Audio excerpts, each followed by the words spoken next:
நான் உங்கள் ஜீனா. நலம் தரும் இல்லம் சேனலுக்கு அனைவரையும் அன்புடன் வரவேற்கிறேன். நான் இன்றைக்கு உங்களிடம் என்ன கூறப் போகிறேன் என்றால், குழந்தையை பெற்றுக்கொள்ளும் தாய் தந்தரை பற்றி தான். இன்றைக்கு காலகட்டத்தில் தாய் தந்தை இருவருமே வேலைக்கு செல்கிறார்கள். அப்பொழுது குழந்தை யார் பார்த்துக்கொள்வது? நான் என்ன செய்கிறீர்கள்? குழந்தை பார்த்துக்கொள்வதற்காக ஏதாவது ஒரு டே கேரில், எப்படியாவது ஒரு டே கேரில் போய் சேர்த்து விட வேண்டும். நல்ல ஒரு டே கேரில் சேர்த்து விட வேண்டும் என்ற குறிக்கோள் தான் இருக்கிறீர்கள்.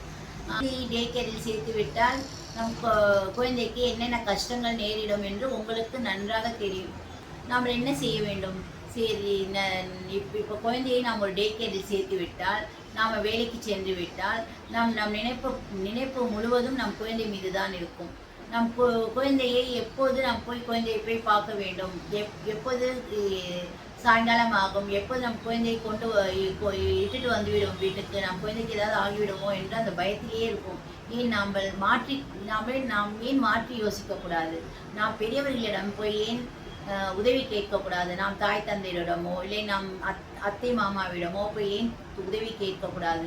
நீங்கள் வாருங்கள், என் வீட்டுக்கு வாருங்கள், வந்து என் குழந்தையை பார்த்து கொள்ளுங்கள், என் குழந்தையை நீங்கள் தான் நன்றாக வளர்ப்பீர்கள் என்று ஏன் அவர்களிடம் கேட்கக்கூடாது? அவர் ஏதாவது சொன்னால் கூட பரவாயில்லை, அதற்கெல்லாம் நீங்கள் கவலைப்படாமல், மனதில் எதுவும் பெருசாக எடுத்துக்கொள்ளாமல், அவர்களை கூப்பிட்டால் கண்டிப்பாக அவர்கள் வருவார்கள். உங்கள் பிள்ளைகளை அவர்கள் தான் வளர்த்தார்கள். உங்களையும் உங்கள் தாய் தந்தை தான் வளர்த்தார்கள்.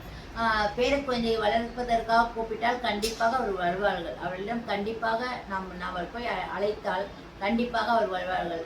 அவர்கள் வந்தால் நீங்களும் நிம்மதியாக இருப்பீர்கள், குழந்தையும் நிம்மதியாக இருக்கும், குழந்தைக்கும் எந்த பிரச்சனையும் வராது, உங்களுக்கும் எந்த பிரச்சனையும் வராது. ஏன்னா இந்த காலகட்டத்தில் நாம் இருவர் நமக்கு ஒருவர் தான். நாம் பெற்றுக்கொள்வது அந்த ஒன்று தான். அதை நாம் எப்படி பாதுகாத்து வளர்க்க வேண்டும்? அதை நம்ம நல்லா பாதுகாத்து வளர்க்க வேண்டும் என்றால், நம் பெற்றோர்கள் நாம் எப்படி பாதுகாத்து வளர்க்கிறோமோ அதை விட அதிகமாக அவர்கள் பாதுகாத்து வளர்ப்பார்கள். அதனால் அவர்களிடம் ஒப்படைப்பது தான் சிறந்தது என்று நான் நினைக்கிறேன்.